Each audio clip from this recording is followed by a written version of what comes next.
सोलापूर जिया news परिवर्तनाची लाट आहेत, मित्र आहेत, परिवार आहे त्यांचेही मी आभार मानते. त्यांनी या कार्यक्रमाला उपस्थिती लाभल्याबद्दल. मी त्यांच्याबद्दल छोटीशी कविता करते. ॲक्च्युअलमध्ये ती कविता बघायला गेली तर सगळ्यांच वडिलांसाठी आहे, पण स्पेशली प्रत्येकांचा बाप तो बापच असो तशी समजून मी कविता करते. मी कविताला स्टार्ट करते.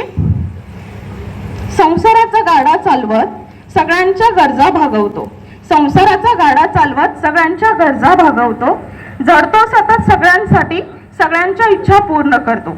सतत हसत राहतो, सतत हसत राहतो. डोळ्यात त्यांच्या कधीच पाणी नाही, डोळ्यात त्यांच्या कधीच पाणी नाही. हसते दुःख त्यांनाही, असते दुःख त्यांनाही, पण कधीच तो दाखवत नाही. सगळ्यांच्या इच्छा पूर्ण करत स्वतःची इच्छा विसरून जातो. सगळ्यांची इच्छा पूर्ण करत स्वतःची इच्छा विसरून जातो. सगळ्यांना आनंदात ठेवत, सगळ्यांना आनंदात ठेवत स्वतःचा आनंद मागे विसरून जातो. ठेवत स्वतःचा आनंद मागे विसरून जातो.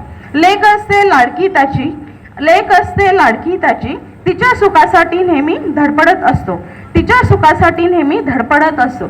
लेक असते लाडकी त्याची, तिच्या सुखासाठी नेहमी धडपडत असतो. जगासमोर तापट असलेला बाबा, जगासमोर तापट असलेला बाबा तिच्या समोर शांत होतो. तिच्या समोर शांत होतो. कधीच कोणती अपेक्षा नाही, कधीच कोणती अपेक्षा नाही. नेहमी तो कामात असतो, नेहमी तो कामात असतो. पण एकटेपणाच्या मनात त्याच्या अश्रूंचा झालेला हुंका असतो. त्याच्या अश्रूचा झालेला हुंका असतो. संकटात कोणतेही नेहमी तो खंबीरपणे उभा असतो.